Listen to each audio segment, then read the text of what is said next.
கடலூர் அருகே ரயில்வே கேட்டை கடக்க முயன்ற பள்ளி வேன் மீது ரயில் மோதிய விபத்தில் 3 பள்ளி மாணவர்கள் உயிரிழந்த சம்பவம் சோகத்தை ஏற்படுத்தியுள்ள நிலையில் அலட்சியமாக செயல்பட்டதாக கூறி கேட் கீப்பர் பங்கஜ் சர்மாவை காவல்துறையினர் கைது செய்துள்ளனர்.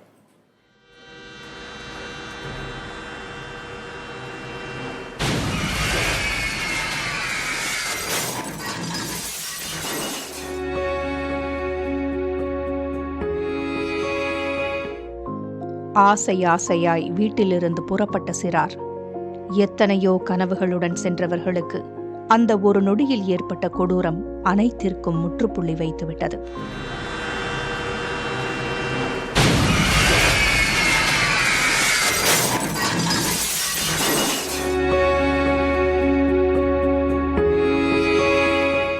கடலூரில் செம்மங்குப்பம் பகுதியில் செயல்பட்டு வரும் பள்ளியில் பயிலும் மாணவ மாணவிகளோடு சென்று கொண்டிருந்த பள்ளி வேன் வழக்கம் போல் செல்லும் பாதையில் இருக்கும் ரயில்வே கேட்டை கடக்க முயன்றது. அப்போது அந்த வழித்தடத்தில் சிதம்பரத்திலிருந்து விழுப்புரம் நோக்கி வந்து கொண்டிருந்த ரயில் ஒன்று எதிர்பாராத விதமாக மோதியது. பயங்கர சத்தத்துடன் வேன் சிறிது தூரம் தண்டவாளத்தில் இழுத்துச் செல்லப்பட்டது. விபத்தில் வேன் முற்றிலும் சிதைந்த நிலையில் அதில் இருந்த மாணவர்கள் தூக்கி வீசப்பட்டனர்.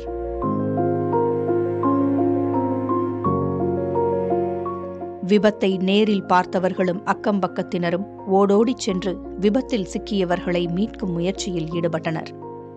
நிகழ்விடத்திலேயே சாருமதி என்ற மாணவியும் நிமிலேஷ் என்ற மாணவனும் உயிரிழந்த நிலையில் மருத்துவமனையில் அனுமதிக்கப்பட்டிருந்த செழியன் என்ற மாணவனும் சிகிச்சை பலனின்றி உயிரிழந்தார்.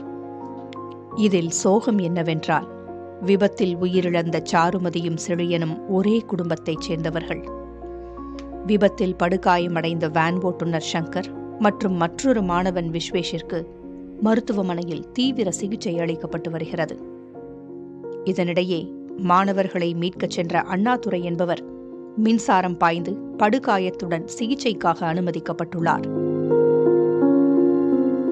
இந்த சூழலில் ரயில்வே கேட் மூடப்படாமல் இருந்ததே விபத்திற்கு காரணம் என கிராம மக்களும் சம்பவத்தை நேரில் பார்த்தவர்களும் குற்றஞ்சாட்டியுள்ளனர். விபத்தில் சிக்கிய மாணவனும் வேன் ஓட்டுநரும் அதே பதிலை தெரிவித்தது விமர்சனத்திற்கு உள்ளாகியுள்ளது. அதாவது வண்டி வர டைம்னா ட்ரெயின் வந்தது, கேட் கீப்பர் என்ன பண்ணாருன்னா கேட்டு போடல, கேட் போடாம படுத்து தூங்கிட்டாரு. அது அவரோட full and full fault central கவர்மெண்டோட கேட் கீப்பர் மேல தான் ஃபுல்லா சொல்லுவாங்க. ரயில்வே ட்ராக்ல எப்பவுமே கேட்டு போட்டுருவாங்க, எந்த பிரச்சனையும் கிடையாது. இன்னைக்கு அவர் கேட்டு போடாதனால இந்த மாதிரி பிரச்சனை வந்துச்சு. அரை மணி நேரத்துக்கு முன்னாடியே கேட்டு போட்டுருவாங்க. ஏற்கனவே இதே போல 4 முறை ட்ரெயின் வரும்போது கேட்டு போடாமல் இருந்திருக்கு. அங்கே பக்கத்தில் விவசாய வேலை செய்யக்கூடிய இங்கே இருக்கலாம், எல்லாமே அந்த கிராம மக்கள் தான் அங்கே இருக்கிறவங்க. அவங்க போய் சொல்லி எழுப்பி ட்ரெயின் சத்தம் கேட்குது, கேட்டு போடாமல் இருக்கீங்களேன்னு சொல்லி அதுக்கப்புறம் நிறுத்தி கேட்டு போட்டதெல்லாம் அங்கே உண்டு. ஒரு சில நேரத்தில் அவங்க கேட்டே போடாத இங்கே டிஃபன் சாப்பிட வந்துருவாங்க, டீ சாப்பிட வந்துருவாங்க. அந்த நேரத்தில் இவங்களுக்கு ஃபோன் பண்ணாதான் அந்த கேட்டு திறக்கணும்னு சொல்லுவாங்க. அவங்கள போய் நாங்கள் கேட்டோம், என்ன உங்களுக்குலாம் சிக்னல் இல்லையா, கேட்டு இல்லையா, உங்கள் இஷ்டத்துக்கு திறக்கிறீங்க, உங்களுக்கு இஷ்டம் மூடப்பட சொல்ல பார்த்து எங்களுக்கு ஃபோன் வந்தால் தான் நாங்கள் போய் பார்ப்போம், எங்களுக்கு கால் வரும் அப்படின்னு சொல்கிறாங்க. ஒரு டைம் தான் சார், அங்கே எப்பவும் கேட்டு இருக்கும், அதனால் நின்றும்.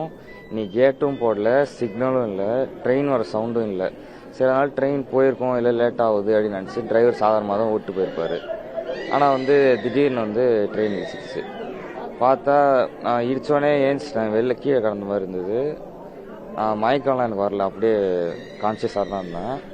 அவர் கேட் கீப்பர்னா உள்ளே உட்காந்துருக்காரு. அவர் கேட்டு போடுங்க, சத்தம் ட்ரெயின் சத்தம் கேட்குது, ஆறுல அடிக்கவே இல்லை, ஆறு அடிக்கல, ட்ரெயின் சவுண்டு கேட்கல, கேட்டும் போடுங்க. Railway gate keeper Pankaj Sharma மீது விமர்சனங்கள் எழுந்திருக்கும் நிலையில் ஆத்திரமடைந்த பொதுமக்கள் அவர் மீது தாக்குதல் நடத்தியதோடு அவர் தங்கியிருந்த அறையையும் அடித்து நொறுக்கினர். இதனிடையே விபத்தின் எதிரொலியாக கேட் கீப்பர் பங்கஜ் சர்மாவை தெற்கு ரயில்வே சஸ்பெண்ட் செய்த நிலையில் அவர் கைது செய்யப்பட்டுள்ளார். ரயில் விபத்து தொடர்பாக சிதம்பரம் ரயில்வே காவல்துறையினர் வழக்கு பதிவு செய்து விசாரித்து வருகின்றனர். அதே நேரம் உயர்மட்ட விசாரணைக்கும் தெற்கு ரயில்வே உத்தரவிட்டுள்ளது. புதிய தலைமுறைக்காக செய்தியாளர்கள் ஸ்ரீதர், அப்துல் ஹலீம் மற்றும் மோகன். கடலூர் ரயில்வே கேட் விபத்தில் உயிரிழந்த மாணாக்கரான சாருமதி, செழியனின் உறவினர்கள் துயரத்தில் மூழ்கியுள்ளனர். அவர்கள் வசித்து வரும் சுப்பிரமணியபுரம் கிராமமே சோகத்தில் ஆழ்ந்துள்ளது. குழந்தை பேரு சாருமதி, செடியும் செத்துட்டு ரெண்டும் நல்லா படிக்குமா. ஒரு நாளைக்கு கூட லீவ் பார்க்க முடியாதுப்பா. அப்படி படிச்ச பசங்க அப்படி போனா எப்படி பாருங்க. அது ஒன்றும் தப்பு செய்யாதுப்பா. நானும் ஒன்றுமே கேட்க மாட்டேன்ப்பா. அது நல்ல பிள்ளையோப்பா, நல்லா படிச்சிருக்குப்பா. ஐயோ படிச்சிருக்க என்னப்பா வருது. சாப்பாடு ஊட்டி ஊட்டி அனுப்பாப்பா. அதை நினச்சாதான் என் பிள்ளைக்கு பேசணுமா இருக்கு. அவன் 2 வீட்டு எப்படி இருப்பான் வீட்டில். அந்த வேசனமா தான் எனக்கு பெரிய வேசனமா இருக்குப்பா. கடலூர் ரயில் விபத்து சம்பவத்திற்கு கேட் கீப்பரின் அலட்சியமே காரணம் என பொதுமக்கள் குற்றம் சாட்டியிருக்கும் நிலையில் சுரங்கப்பாதை அமைக்க மாவட்ட நிர்வாகம் ஒப்புதல் தரவில்லை என தெற்கு ரயில்வே கூறியுள்ளது. செம்மங்குப்பம் பகுதியில் பள்ளி வேன் மீது ரயில் மோதிய விபத்தில் 3 மாணவர்கள் உயிரிழந்த நிலையில் கேட் கீப்பர் பங்கஜ் சர்மாவின் அலட்சியமே இதற்கு காரணம் என குற்றச்சாட்டு எழுந்துள்ளது. அவர் வட மாநிலத்தைச் சேர்ந்தவர் என்பதால் மொழி பிரச்சினை இருப்பதாக கிராம மக்கள் புகார் தெரிவித்துள்ளனர். ரயில்வேனுடைய கவனக்குறைவு தான் காரணம். குறிப்பாக அங்கே இருக்கிற கேட் கீப்பர் மது அருந்தி விட்டு அவர் தூங்கிட்டாருன்னு சொல்றாங்க. அதாவது இது லாங்குவேஜ் கம்யூனிகேஷன். ஒரு தமிழ்நாட்டில் ஒரு தமிழ் தெரியாத ஒரு தொழிலாளி ரயில்வே கேட் கீப்பராக இருக்கிறாரு. வட மாநிலத்தவரை கொண்டு இங்கே கேட் கீப்பராக வச்சிருக்காங்க. அவருக்கு அந்த கம்யூனிகேஷன் வருது, ட்ரெயின் வருதுன்னு அவர் அது தெரியாத தமிழில் அவங்க சொல்லியிருக்கலாம். அது தெரியாத லாங்குவேஜ் ப்ராப்ளம் முக்கியமான இருக்கு. இந்நிலையில் கேட்டை திறக்கும்படி கேட் கீப்பரிடம் வேன் ஓட்டுநர் வலியுறுத்தியதாகவும் வேன் போகும் வரை கேட்டை மூட வேண்டாம் என அவர் கூறியதாகவும் ரயில்வே நிர்வாகம் தெரிவித்திருந்தது. மேலும் கேட் மூடப்படும் போது அதனை நிறுத்தி பள்ளி வாகனம் சென்றதாக மற்றொரு முரண்பட்ட விளக்கத்தையும் ரயில்வே நிர்வாகம் தெரிவித்துள்ளது. அதே நேரம் இது முற்றிலும் ரயில்வே கேட் கீப்பரின் அலட்சியத்தால் ஏற்பட்ட விபத்து என தெற்கு ரயில்வே பொது மேலாளர் RN சிங் தெரிவித்துள்ளார். மேலும் விரைவில் அனைத்து பகுதிகளிலும் சுரங்கப்பாதைகள் மற்றும் இன்டர்லாக்கிங் நடைமுறைக்கு கொண்டுவரப்படும் என குறிப்பிட்டுள்ளார்.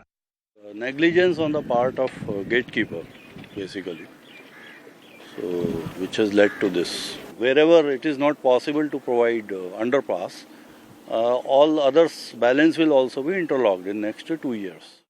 இப்படியான சூழலில் செம்மங்குப்பம் ரயில்வே கேட்டில் இன்டர்லாக்கிங் நடைமுறை இல்லாததும் விபத்துக்கு காரணம் என ரயில்வே முன்னாள் ஊழியர்கள் தெரிவித்துள்ளனர். ஒருவேளை இன்டர்லாக்கிங் இருந்திருந்தால் கேட் மூடப்படாமல் இருப்பதை ரயில் ஓட்டுநரால் 1 கிலோமீட்டருக்கு முன்பாகவே சிக்னல் மூலம் அறிந்து கொண்டு விபத்தை தவிர்த்திருக்க முடியும் எனவும் அவர்கள் குறிப்பிடுகின்றனர். திறந்திருக்க கேட்டாக இருந்தால் கேட்டை ஸ்டேஷன் மாஸ்டர் முதல் ஸ்டேஷனில் இருந்து ட்ரெயின் விடுவதற்கு முன்பாக இந்த கேட் கீப்பர் இடத்துல ஒரு நம்பரை பெற்றுக்கொண்டு நம்பரை கொடுத்த சொன்ன பிறகு இவர் கேட்டை மூடி அந்த பேனர் ஃபிளாக்கை எடுத்து உள்ளே வைத்து விட்டு அதற்கு பிறகு ஸ்டேஷன் மாஸ்டர் இடத்துல அனுமதி நம்பர் திரும்ப கொடுத்த பிறகுதான் அதற்கு முதல் ஸ்டேஷனில் இருந்து இந்த ட்ரெயினையே ஸ்டேஷன் மாஸ்டரால் ஸ்டார்ட் பண்ணியிருக்க முடியும். எது எப்படி இருந்தாலும் 3 அப்பாவி உயிர்கள் பறிபோனதற்கு ரயில்வே கேட் கீப்பரின் அலட்சியம் காரணமா அல்லது இன்டர்லாக்கிங் சிஸ்டத்தை முறையாக செயல்படுத்தாத ரயில்வே நிர்வாகம் காரணமா என்பது விசாரணையின் முடிவில் தெரிந்துவிடும். புதிய தலைமுறைக்காக செய்தியாளர்கள் குழு. கடலூர் மாவட்டம் செம்மங்குப்பத்தில் ரயில் விபத்திற்கு கேட் கீப்பர் தான் காரணம் என்ற குற்றச்சாட்டு எழுந்துள்ள நிலையில் கேட் கீப்பரின் செயல்பாடுகள் குறித்து நமது செய்தியாளர் பாலவெற்றிவேல் வழங்கியிருக்கும் தகவல்களை பார்க்கலாம். செம்மங்குப்பம் ரயில்வே கேட் விபத்து குறித்து நமக்கு எழுந்திருக்கும் கேள்விகள் மற்றும் சந்தேகத்தை கள ஆய்வு மூலமாக பார்க்க போகிறோம். புதிய தலைமுறை கள ஆய்வு மேற்கொண்டதில் நமக்கு எழுந்திருக்கும் முதல் கேள்வி என்பது இந்த ரயில்வே கேட்டை பொறுத்தவரை என்ன கேட்டகரியில் இருக்குது அப்படிங்கிறது தெரிஞ்சுக்கிறது தான். இதை TVU அப்படின்னு மென்ஷன் பண்ணுறாங்க, ட்ரெயின் வெஹிக்கிள் யூனிட் அப்படிங்கிறாங்க. அதாவது இந்த ரயில்வே கேட் எப்பவுமே மூடப்பட்ட ஒரு நிலையில் தான் இருக்க வேண்டும். அந்த மூடப்பட்ட ரயில்வே கேட்டில் வாகனங்கள் ஏதாவது வரும் அப்படின்னா கேட் கீப்பர் கிட்ட அவங்க தகவல் தெரிவித்து கேட் கீப்பர் என்ன பண்ணணும்னா பக்கத்தில் இருக்கிற ஸ்டேஷன் மாஸ்டர்கிட்ட உறுதிப்படுத்த வேண்டும். ட்ரெயின் ஏதாவது வருதா அப்படிங்கிறத PN நம்பர் மூலமாக உறுதிப்படுத்த வேண்டும். ஒருவேளை ட்ரெயின் எதுவும் வரல அப்படின்னா இந்த கப்பி மூலமாக அவர் இந்த கேட்டை ஓப்பன் பண்ணுவார். ஒருவேளை அவர் ஓப்பன் பண்ணிட்டாரு அப்படின்னா அந்த பக்கத்தில் இருக்கிற அந்த ரெட் பிளாக், அதாவது 150 சென்டிமீட்டர் நீளமும் 45 சென்டிமீட்டர் அகலமும் கொண்ட அந்த ரெட் பிளாகை இந்த தண்டவாளத்தின் மீது வைப்பார். ஒருவேளை ட்ரெயின் வருது அப்படின்னா அந்த ரெட் பிளாக்கை பார்த்து லோகோ பைலட் ட்ரெயினை நிறுத்துவதற்கான வாய்ப்பு இருக்கிறது. ஆனால் இந்த ரயில்வே கேட்டை பொறுத்தவரையும் எப்பொழுதும் மூடப்பட்ட நிலையில் இருக்கிறதா என்றால் யதார்த்த நிலையில் இல்லை என்று தான் தெரிவிக்கப்படுகிறது.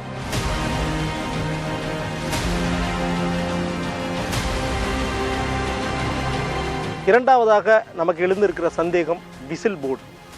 பொதுவாக ஒரு ரயில்வே கேட் இருக்குது அப்படின்னா அந்த ரயில்வே கேட்டிற்கு முன்னாடியும் பின்னாடியும் 600 மீட்டர் தொலைவில் விசில் போர்டு எனப்படும் W அப்படிங்கிற ஒரு சிம்பிளில் ஒரு போர்டு எழுதப்பட்டிருக்கும். ஆனால் நம்ம நேரடியாக தற்போது செம்பங்குப்பம் ரயில்வே கேட்டை தாண்டி ஒரு 800 மீட்டர் அளவிற்கு வந்துட்டோம். இதுவரையும் அந்த விசில் போர்டை நம்மளால் வந்து பார்க்க முடியல. அந்த விசில் போர்டு எதற்காக அப்படின்னா அந்த கேட்டுக்கு முன்னாடி வரும்போது லோக்கோ பைலட் விசில் போர்டு இருந்தால் அதை கவனித்து ஒரு ஹாரன் அடிப்பார்.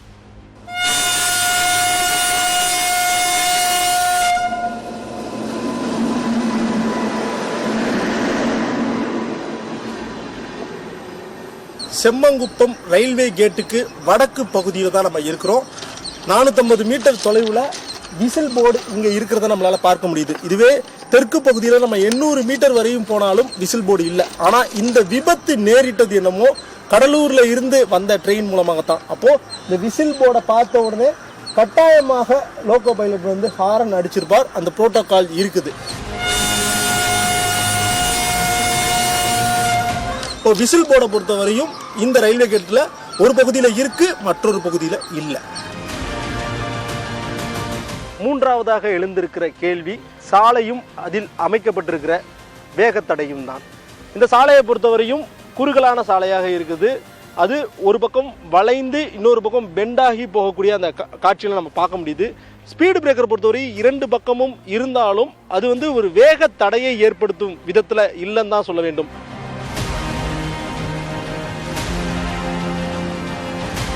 ஒட்டுமொத்தமாக இந்த விபத்து ஏற்பட்டதற்கான காரணம் அப்படின்னா முக்கியமாக கேட் கீப்பர் தான். கேட் கீப்பர் அவருடைய வேலையை சரிவர செய்யவில்லை என்பது தெரிய வருது.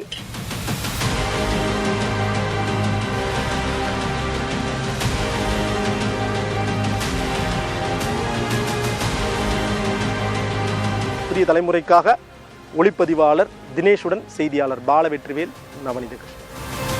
கடலூரில் ரயில் விபத்து நிகழ்ந்த செம்மங்குப்பம் பகுதியில் சுரங்கப்பாதை அமைக்க வேண்டும் என்று கிராம மக்கள் கோரிக்கை விடுத்துள்ள நிலையில் விரைவில் நடவடிக்கை எடுக்கப்படும் என்று தெற்கு ரயில்வே மற்றும் மாவட்ட நிர்வாகம் கூறியுள்ளன.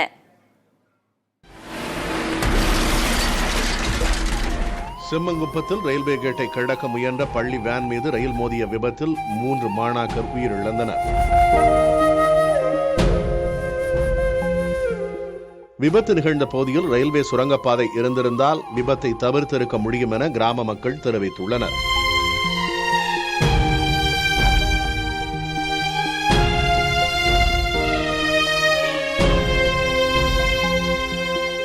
அதே நேரம் இது தொடர்பாக மாவட்ட நிர்வாகம் உரிய நடவடிக்கை எடுக்க வேண்டும் எனவும் வலியுறுத்தியுள்ளனர். இதற்கு பதிலளித்த கடலூர் மாவட்ட ஆட்சியர் சிபி ஆதித்ய செந்தில்குமார் உடனடியாக பாலம் அமைக்க நடவடிக்கை எடுக்கப்படும் என உறுதியளித்துள்ளார். நடந்து போக முடியல, பஸ் வந்து ரொம்ப டிராபிக் ஆகுது. ஒரு 10 பிள்ளைங்க ஏத்திட்டு போனாலும் பரவாயில்ல. நீங்க உங்கள்கிட்ட நாங்க மனு கொடுத்துட்டோம், நாங்க நேரடி மனு கொடுத்தோம், இங்க நீங்க முகாம் போட்டப்ப நாங்க மனு கொடுத்தோம். இது வரைக்கும் எந்த ரெஸ்பான்ஸும் இல்ல. பிள்ளைங்க பாருங்க, பஸ் யாராவது எவ்வளவு தவிச்சு போய் பாருங்களா.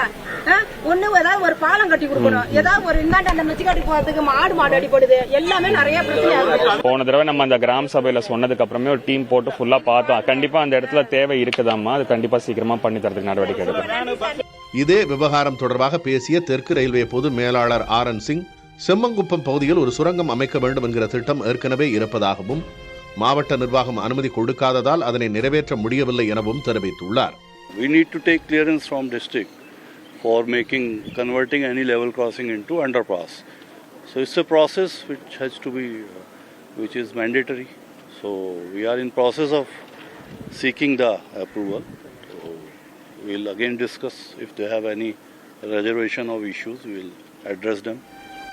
கடலூர் விபத்தை தொடர்ந்து அதிக நெரிசல் இருக்கும் ரயில்வே கிராசிங்குகளில் இன்டர்லாக்கிங் முறையும் தேவைப்படும் இடங்களில் சுரங்கப்பாதை உயர்மட்ட பாலம் அமைக்க வேண்டும் என்பதே அனைவரின் எதிர்பார்ப்பாகவும் உள்ளது. புதிய தலைமுறைக்காக செய்தியாளர்கள் குழு.